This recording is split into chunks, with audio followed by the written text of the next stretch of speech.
The unmasking of Silverleaf. Dr. Alastair Finch strode to the polished halls of Silverleaf Medical Center like a king surveying his domain. His surgical precision was legendary, his arrogance equally so. He wielded his reputation as both shield and sword, a shining titan oblivious to the quiet shadow he cast over Nurse Elena Petrova.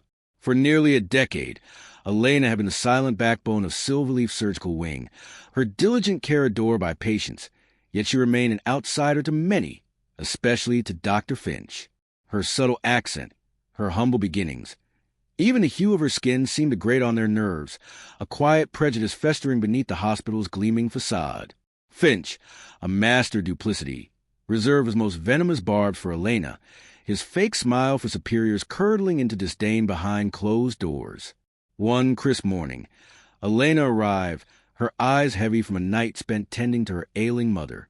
Despite her profound fatigue, she meticulously prepared every instrument for the day's first surgery. Finch, entering without his usual greeting, immediately spotted a minor discrepancy in the inventory. He erupted. This is what happens when you let just anyone into these critical positions. A tray clattered the floor as his roar echoed through the sterile room. Elena, startled, tried to explain it was a supplier error, but he cut her off. What would you know? You come from a district where hospitals are a luxury. You should be scrubbing floors, not handling surgical instruments. This isn't a place for people like you. His voice dripped with professional scorn, swiftly escalating into a vicious personal attack. Finch's vitriolic words hung heavy in the air, yet no one intervened. Doctors averted their gazes. Others feigned urgent tasks. A crushing powerlessness knotted in Elena's throat. She had poured her life into this profession, striving to prove her worth, to defy the notion that her origins defined her. Yet this man was systematically dismantling her, brick by cruel brick. Later that morning, Finch found her in the break room, sipping water. Still here? I told you I don't want to see you in my operating rooms again. If you don't leave, I'll have you escorted out. Elena, her voice trembling but firm, pleaded, I do my job, doctor. You have no right to speak to me like that. Her defiance only ignited his fury. You going to lecture me on my rights? Go back to your flea-ridden slum before I drag you out myself. His eyes blazed with rage. Unbeknownst to them, just beyond the slightly ajar door, a silent observer was taking in the grotesque spectacle. Mr. Silas Blackwood, the reserved and astute founder and majority owner of Silverleaf Medical Center, had made an unexpected visit to the surgical wing. He remained unseen, his arms crossed, his gaze unwavering as a celebrated surgeon verbally eviscerated a dedicated employee with years of service. Wounded to her core, Elena felt her world collapsing. She slowly gathered her belongings, her movements heavy with defeat. Where are you going? Finch's voice sliced through the air one last time. Go cry to your own kind.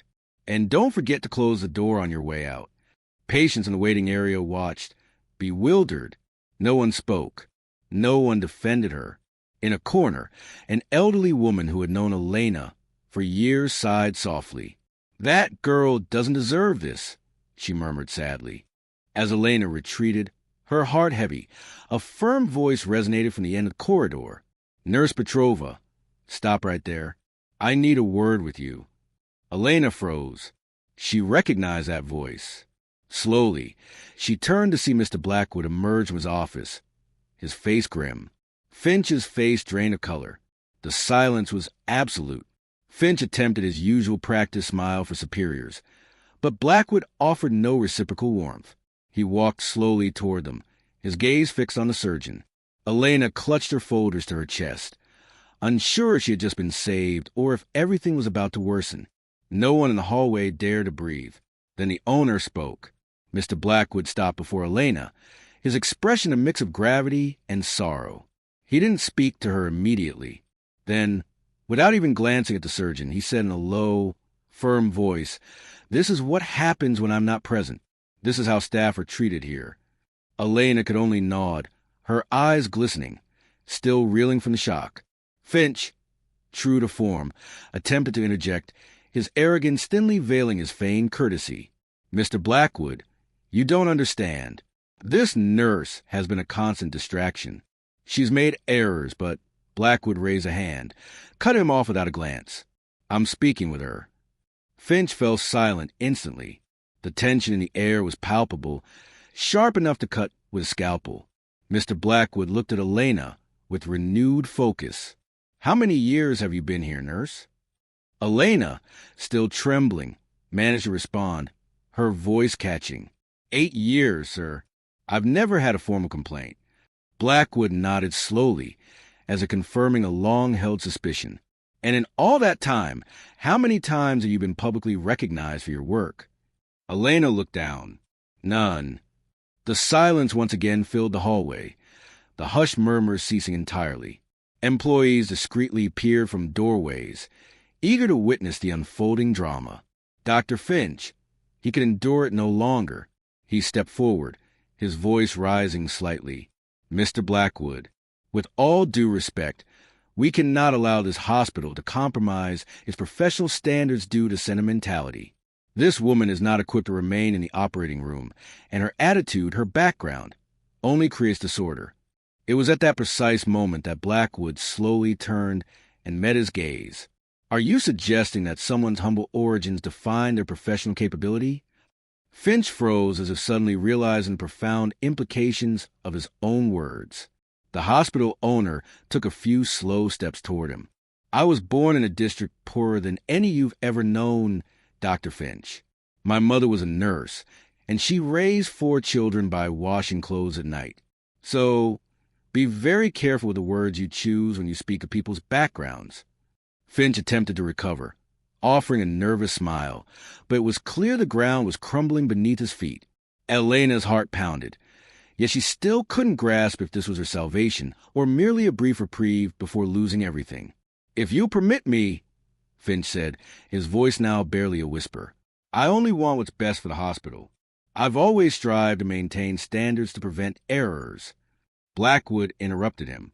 And respect? Where does respect fit into that? Where does human dignity stand? He turned to the other employees who had subtly gathered in the hallway. How many of you have witnessed similar behaviors? How many of you have remained silent? No one answered, but the profound silence spoke volumes. A new dawn at Silverleaf, what transpired next irrevocably altered not only the fate of a single nurse, but the entire institution. Blackwood requested Elena accompany him to his office. In front of several already convened directors, he demanded access to internal reports, staff evaluations, and most crucially, the history of complaints. What they uncovered was damning. Finch not only had multiple reports of abusive treatment toward various employees, but many had been suppressed or ignored due to fear or influence. The resolution was swift and decisive. In a special board meeting convened 2 days later, Dr. Alastair Finch was immediately dismissed with a comprehensive report forwarded to the medical board. But what truly resonated was what occurred the following day. In a private ceremony, Mr. Blackwood personally presented Elena with a heartfelt letter of recommendation and promoted her to nursing supervisor of the surgical wing. You represent the very values upon which this hospital was founded, he stated, his voice ringing with conviction. Humility, respect, dedication. Elena struggled to contain her tears. For the first time, she felt her voice had been heard, that her silent battle for dignity had finally found its meaning. From that day forward, everything changed, not just for her, but for other employees who, inspired by her quiet courage, began to report abuses and speak out. The atmosphere at Silverleaf Medical Center underwent a profound transformation, and an internal committee was established to safeguard the rights of every worker regardless of their position or background. Finch, meanwhile, plummeted rapidly from grace. Numerous hospitals rejected his applications upon learning of his disciplinary history, unable to secure employment. He even faced a lawsuit for workplace harassment, and as his career crumbled, Elena continued to rise, respected not only for her exceptional work, but for her unwavering integrity. Life had restored the dignity that others had tried to snatch away. You never truly know who hides behind a mask of authority. Appearances can be deceiving, but respect and dignity must always remain non-negotiable. What aspect of the story did you find most unique or interesting?